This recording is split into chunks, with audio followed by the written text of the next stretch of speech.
Tell us about this part you're getting rave reviews for. Well, I play this young girl, Sydney Prescott, who discovers that her boyfriend's this crazy serial killer who also killed her mother the year before that. So what kind of research did you do for the part? I Get read it. a book. They get Tori Spelling to play Sid, and they cast Joe Blow Nobody to play me. At least you get David Schwimmer. I get the guy who drove Jane Seymour's stagecoach for one episode of Dr. All right, Quinn. then let's take a peek at the movie. This is Tori Spelling, starring in the new film, Stab.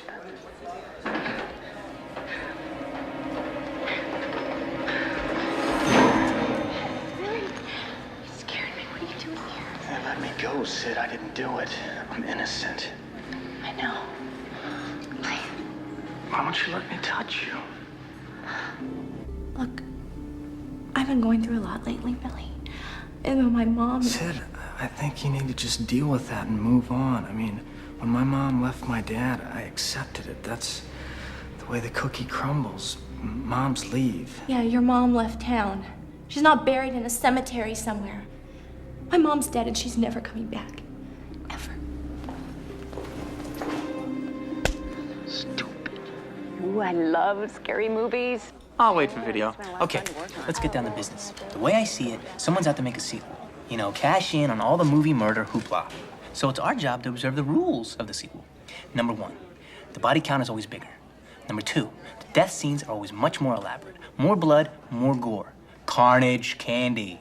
Your core audience just expects it. And number three, if you want your sequel to become a franchise, never, ever... How do we find the killer, Randy? That's what I want to know. Oh, let's look at the suspects. There's Derek, the obvious boyfriend. Hello, Billy Loomis. The guy's pre-madness, pity me, surface wound conveniently missed every major vein and artery. So you think it's Derek? Not so fast.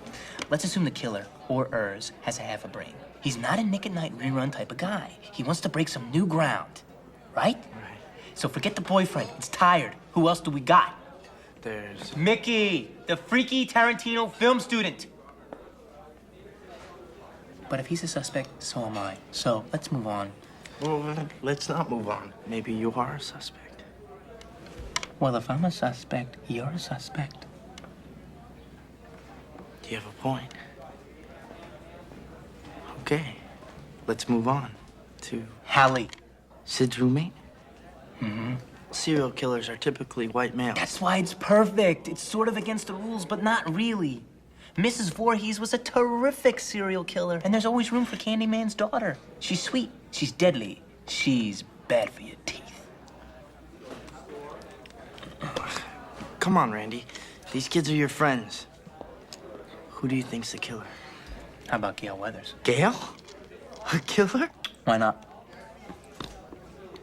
Well, she is vicious enough. She's an opportunist. Yeah. Isn't it conceivable she's planning her next book? That's what reporters do, Dewey. They stage the news. No, Gail's a lot of things, but Gail's not a killer. Listen, just because you're sweet on her. No, I'm not. Please, this is me talking, Randy. The unrequited love slave of Sidney Prescott. I know all about obsession. And pain. And you've got your love scar to prove it. And so do you. And what's with that limp anyway? Because you were stabbed on the back. Severed nerve. Look, Gail's no killer.